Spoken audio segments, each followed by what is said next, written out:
We're learning a Maimer, a discourse by the Frierdiker Rebbe, the previous Rebbe. This is in the year 1930. The discourse was written for Yud Beis Yud Gimel Tammuz, the 12th and 13th of Tammuz, which is the day of liberation of the Frierdiker Rebbe, the previous Rebbe, from the Soviet prison, etc. Okay, we're basically 2 paragraphs from the end. This is what it means actually. Whomever extends the echot, the word one actually. You have to extend this word. What does that mean? In every single thing that a person sees, you have to put in your heart the unity of God. That means in every single situation in life, what do you have to have in mind? God is one. He's actually doing this.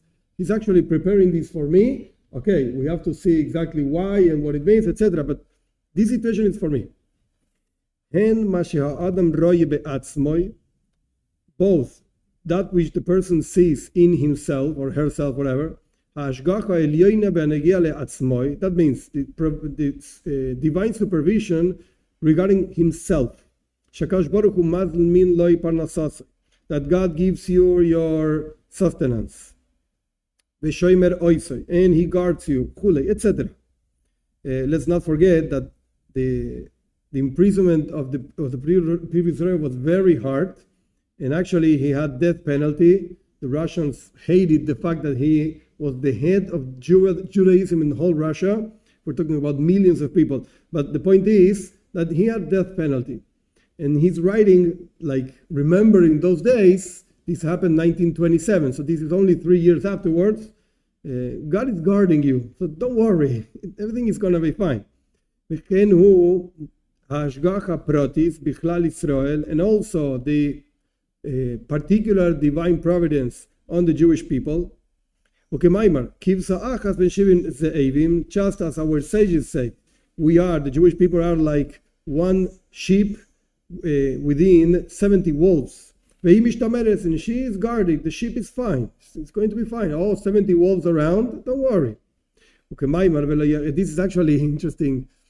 Of course, these words of the sages are talking about the Jewish people, but it applies to anything in life. Actually, that the place where a person moves, the people meet, the people you meet, etc., etc. They try to put in yourself ideas that are not really godly, just to say it nicely, not godly ideas. And therefore, each single person around the world can, at some point in life, feel like one sheep within 70 wolves. It's not a strange thing to feel like that. If everybody steals, why shouldn't I steal? It's normal. If everybody is corrupt, why should I be corrupt? Nobody's going to say anything. It's okay. It's natural. No, it's not. And as just our sages say, we say this actually in Pesach. In the Agad of Pesach, in the night of Pesach, we say not one generation that there wasn't a king or a people, whatever, that did not stand to destroy us. And God saves us from their hands. Alken, therefore, since you can always have in your mind that God is guarding you and He's taking care of you, etc., etc., you have to be strong in your service to God, praying in a congregation, and fixing times to learn Torah. So that's what it means. He's going to repeat it, but that's what it means to extend the one. Be conscious of the oneness of God in every single situation in your life. This is the point. And therefore, since God is the main thing and He is behind everything, so you have to do what God tells you to do. Whatever other people tell you to do, who cares? This is what Rabbi Yosef Yitzchak said in the Talmud. Okay, it's true, we have to extend the word one, echot. However, you have to extend more, so to speak, the dalet, the last letter. There are 3 letters, aleph, ches, and dalet. the Dalet. Why? The Dalet hu Dalet ruchas ha'olam. The letter Dalet represents the number 4, and it represents the 4 directions of the world: north, south, east, west, etc. What does that mean? Every single person has to know that the Torah and the commandments of the Torah are eternal. What does that mean, eternal? In every single time and in every single place. It doesn't really matter where you are. Torah doesn't change. And if God puts you in that place, it's because you can keep the Torah, of course, whatever you have to keep, the 7 commandments, the 600 things, doesn't make a difference. The will of God, let's call it like that, every single place where you are. Don't come and say that the place makes me transgress and do this and do that. No. The place is not guilty, so to speak. Don't come and say, this country I can keep the Torah. In that country I can't.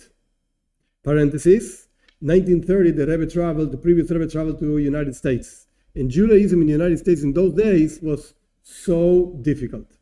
So difficult. So the Rebbe here is like strengthening people and saying, don't come and say, in Europe, in the old land, I could keep Torah mitzvah. Now it's impossible.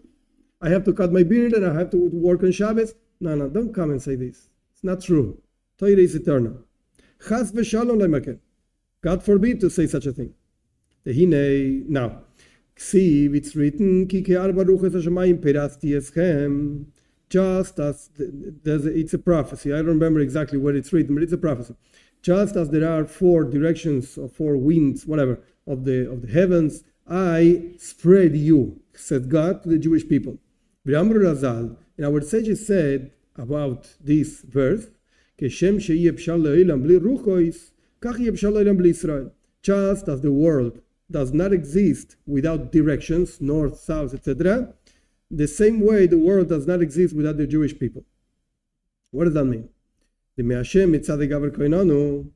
God is the one that guides the steps of man to fulfill the supreme intention of the creation. God wanted to have a dwelling place in this lower worlds, whatever. How do you do that dwelling place? Through the work of keeping the Torah and the commandments, learning Torah and fulfilling the commandments. This is what it means precisely, that you have to extend the last letter, the Dalet, which represents 4 directions. Hainu, that means every single place is the same. Doesn't make any difference. Like one of the first things that the Frierdiker Rebbe said when he actually emigrated to the United States in the 40s, he said, America is nicht anders.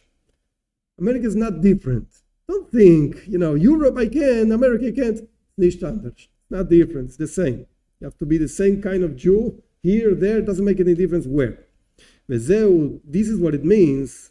Now we're going back to the beginning of the discourse. Tanu Rabbanan, our sages taught, Shema Yisrael Hashem Elokeinu Hashem Echad.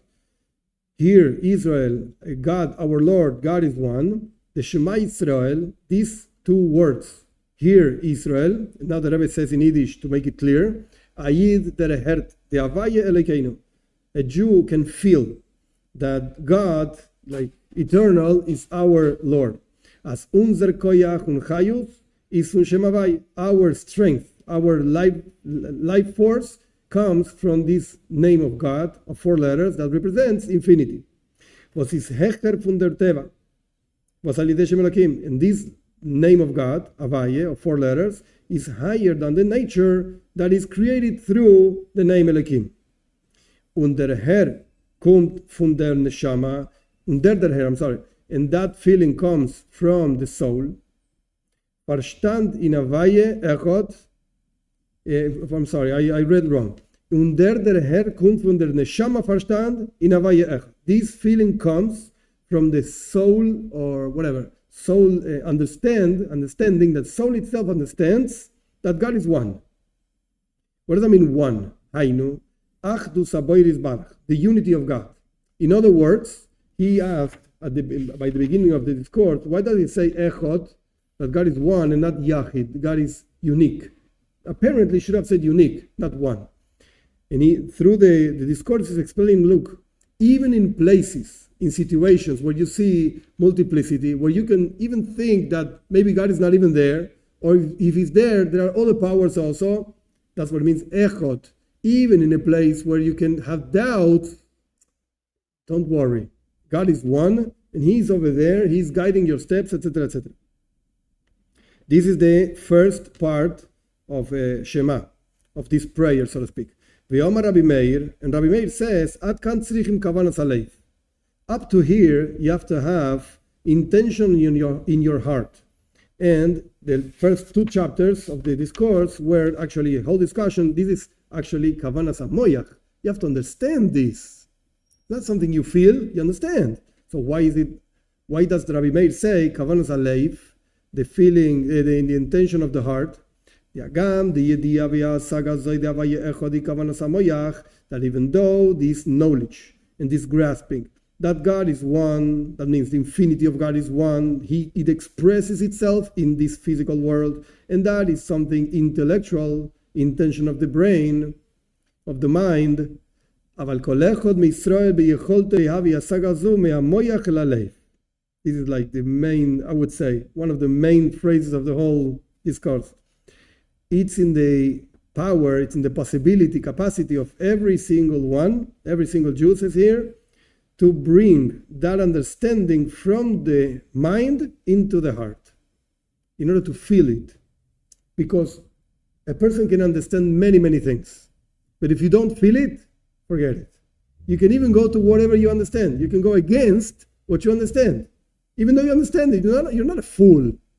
Like when a child does something that is not right. And the father comes and says, well, why did you do this? How did you do this? Didn't you realize? Yeah, father, I realized. I know what I did. I'm sorry. I couldn't control myself. So you do understand. It's not that you don't understand. You know perfectly what you're doing. You just couldn't control. So that's why he's saying it's very nice to have kavanas hamoyach, to have understanding of things. And you really keep it, etc., etc. There's a story, I don't know if it's true or not. They say, I think it was Aristotle, one of those Greek giants, whatever. The story is, one of the students caught him doing something not right, not correct. And the student asked, Master, my teacher, you taught us, differently. And he said, you know what? This is my life.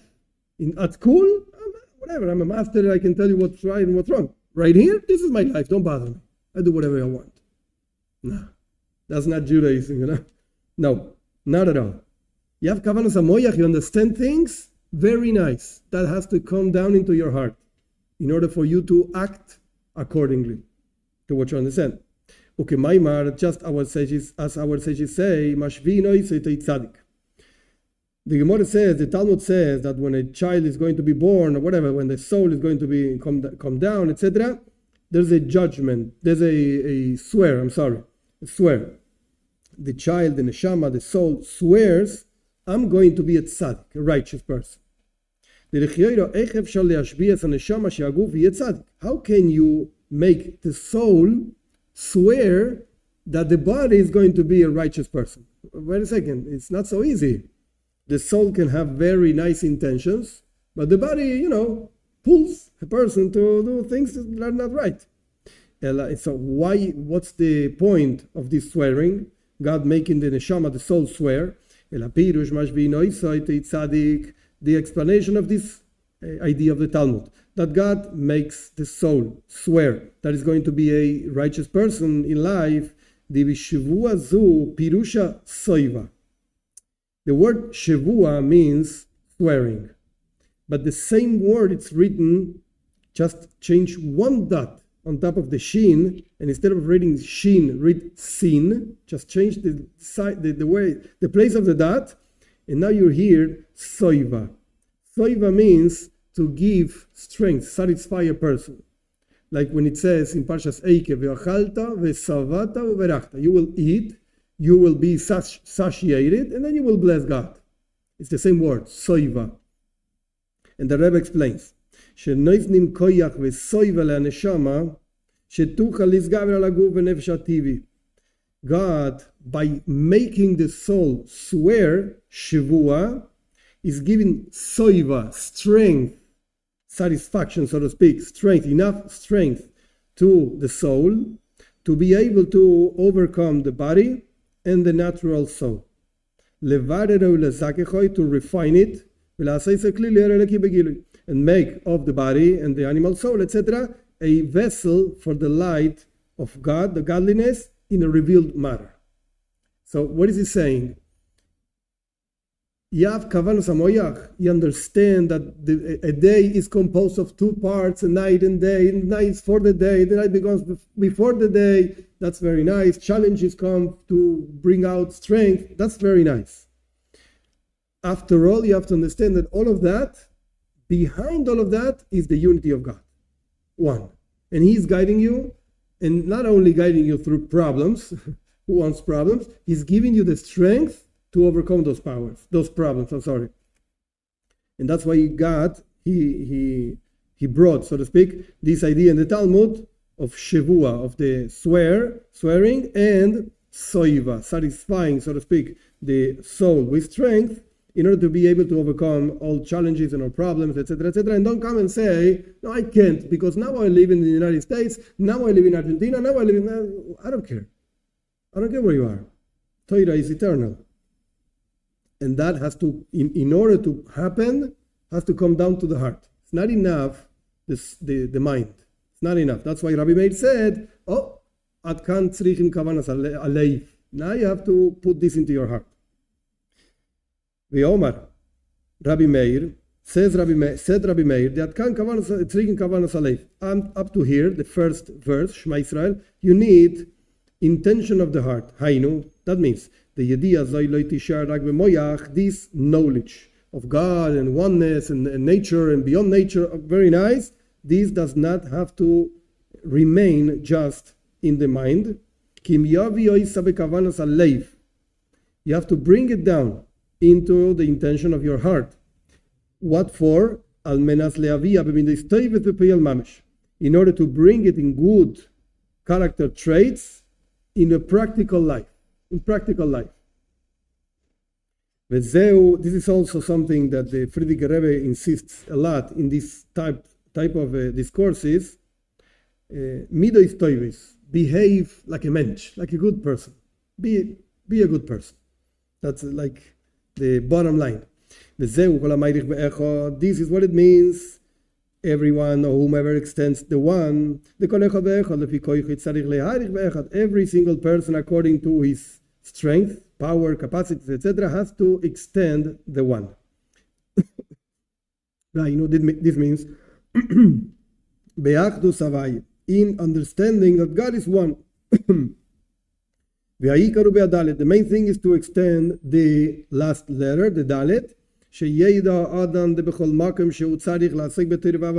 that a person should know that in every single place, and let's not forget that the Rebbe was in jail, and even then he did not give, so to speak, anything to the Russians, and did not abandon the idea of whatever, keeping whatever he was able to keep, even in jail, in Russia, etc., in communist Russia. So a person has to know that in every single place in the world, he has to work in Torah and Avodah and Tefillah, etc., prayers. Every single person is obligated to learn Torah. Even a person that is very busy and very bothered, so to speak, for many businesses, etc., etc., even such a person has to fix times to learn Torah. And even simple people that they cannot learn by themselves because they don't know the language, they don't understand the ideas, etc. They have to listen to whomever is teaching in public. Sit and listen. This Rabbi Yaakov Bar Yaakov, I'm sorry. This is what Rabbi Yaakov Bar Yaakov said. You have to extend the last letter, the dalet. The arichus is just like repeating to give it a closing. The arichus be'echad ha'yikaru b'dalet. The main thing is to extend the last letter. That is, be conscious that in every single place in the world you can learn the Torah and fulfill the mitzvahs, commandments. There are people that make a mistake. And they become like indulgence, like they permit certain things, declaring things that are empty things, empty excuses. Actually, it's interesting. The Rebbe doesn't bring it here, but it's a famous idea. And I mean, the previous Rebbe does not bring it here, but the Rebbe mentioned many times the word excuse in Aramaic. It said amasla. That's how we say it in the Talmud, amasla. But amasla, it means excuse. But if you actually divide the word in two, it's emes loy. It's not true. That's an excuse. It's not true. That's why it's an excuse. Emes loy, amasla, emes loy. It's not true.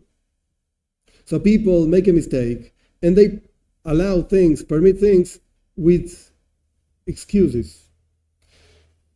I'm far, it's difficult, all excuses, empty excuses. Ravashi continues analyzing the Talmud. Said Ravashi, be careful not to cut the second letter of the word echot. Okay, you want to extend the last letter, that's fine. But be careful not to cut the letter in the middle, the ches. What does that mean? The letter ches represents the number 8. The kavanas ches, the idea behind this letter, ches, 8, Shiva Rekim Va'aretz, the 7 heavens and the earth. This is just a model of understanding how God created the creation. I'm not going to go into the details. The Rambam talks about it. It doesn't matter right now. The point is, we're talking about the whole world, 7 heavens and the earth. Hainu, that means,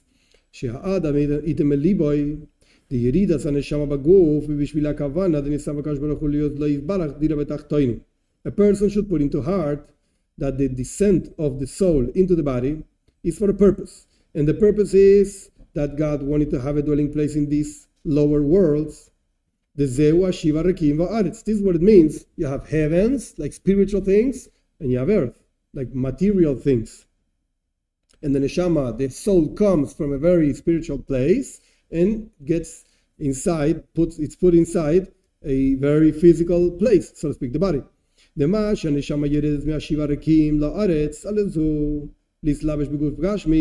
fact that the soul comes down from the 7 heavens into the earth and gets invested in the body, in a physical body, in a yerida zoish bishvila aliyah, sheti aliyah.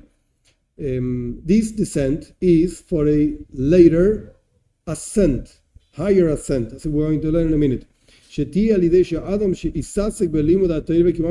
do you ascend? How does the soul get a higher place, so to speak, than the place he had before the descent? Through that the person works in learning Torah and fulfilling mitzvahs, in this physical earth, in this physical land, so to speak.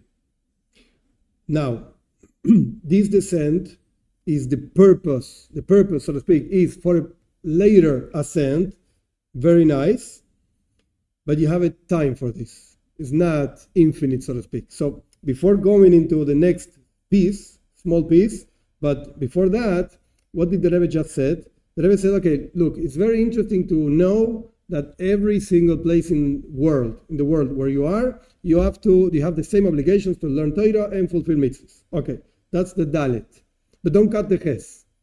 What does that mean, don't cut the ches? Never forget why you are here. That's what it's saying. Your soul came down from heavens into earth for a purpose. Don't forget the purpose. That's what it means. Bilvat, says Ravashi, bilvat shelo yachtav haches. Don't cut the ches. Don't forget why you are here. Okay, you learn Torah here, and every single place where you are, you learn Torah. Very nice. But you could say, okay, wait a second. I have to learn Torah. That's true. I will. At 7 p.m. I'll learn Torah, And right now I'm going to watch TV and Netflix and read the newspapers, and don't bother me. I have a fixed time to learn Torah. So the Rebbe is saying, no, you didn't get it. Don't cut the ches. What does that mean? Don't forget that there's a purpose why you're here, why you live. Why do you live? This is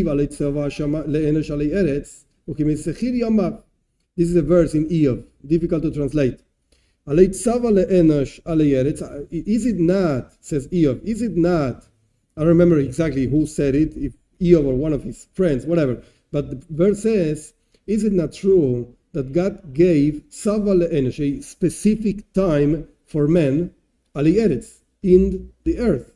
And his days are like the days of a person that was a, how do you say, sachir? You contract somebody to do a certain work. You have 3 days to do this work. Okay, you pay the guy, and that's fine. The guy does it. That's a sachir. A person that does a specific work for a specific reward in a specific time. That's a sachir. So Iyov is saying God gave a specific time for each one of us. Upirish Rashi explains on this verse in Iyov, just like this guy that was taken to do a certain work, Sheniskar Leshana.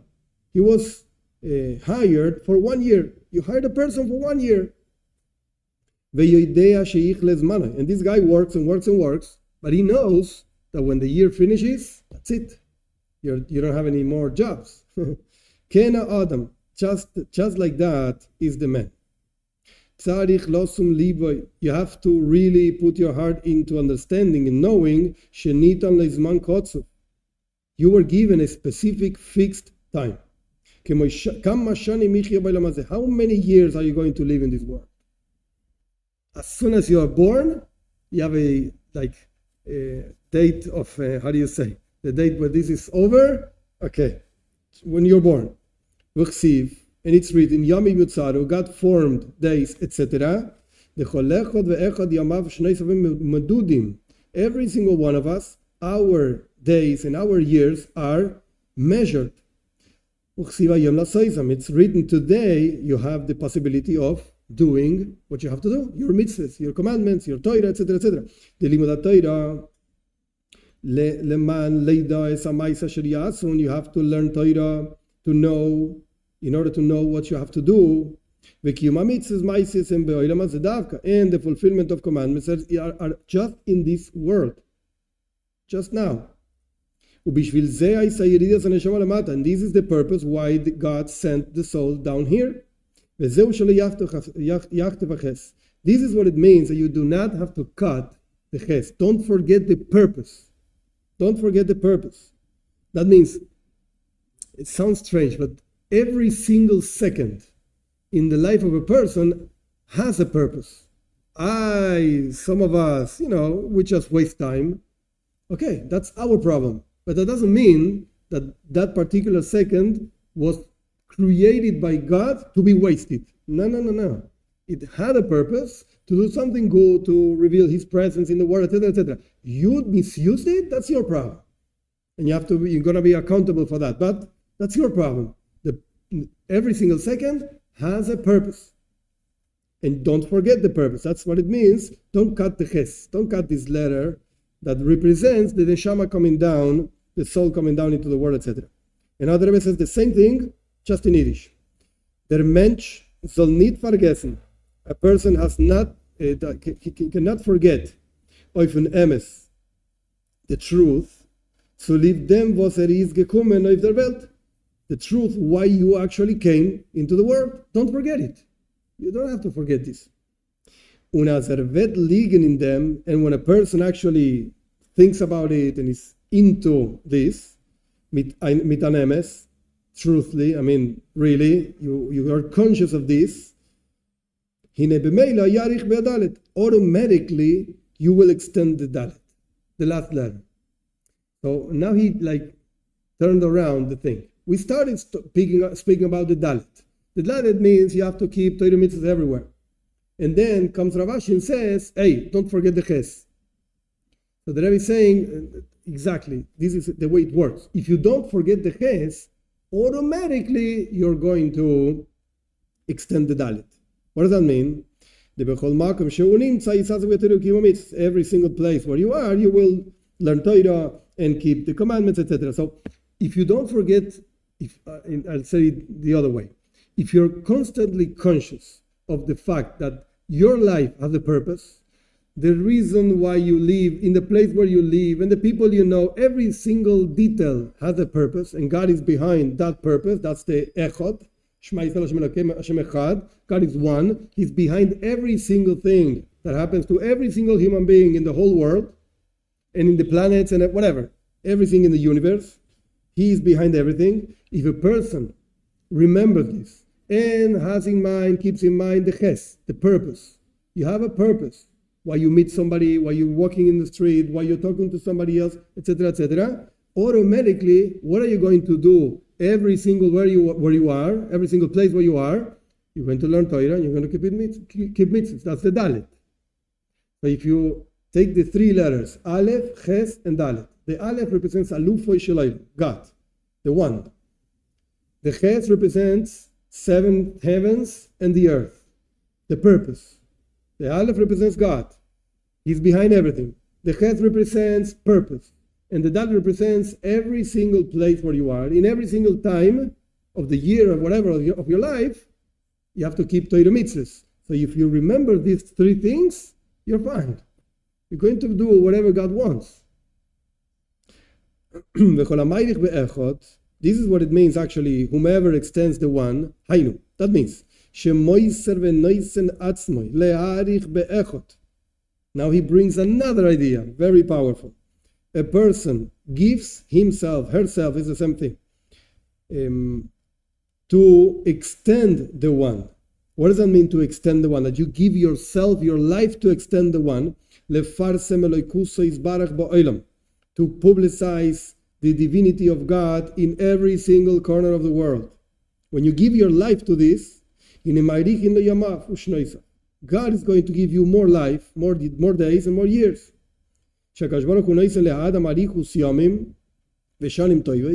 God gives this person that occupies himself, herself, to publicize God everywhere. God gives long days and years with toives, good years, and luminous, with light, so to speak. Days, good days, and luminous days with the light of Torah and the light of avodah. That means tefillah, etc., praying. To give you success in your work. To fulfill the true intention of God, to have a dwelling place in these lower worlds. So at the end, he went very fast, but he brought quite a few ideas, and the last idea is a powerful one. Don't just keep it for yourself. Okay, you got the Aleph, God, you got the Ches, the purpose, you got the Dalet, the doing it everywhere. It doesn't matter where you are, when you are, etc. Doesn't matter. But one more point: you have to le'arich. To make it, to extend it, is not to extend it just for yourself, for other people also. And God is going to give you long life. And God should give to us and to you, within all the Jewish people, long days and years, to be able to publicize, to actually expand the Torah, limuda, and its learning, and the work of the lev, of the heart, which means prayer, in order to be able to have the merit of fulfilling the supreme intention of God in lots of good, physically speaking and spiritually speaking.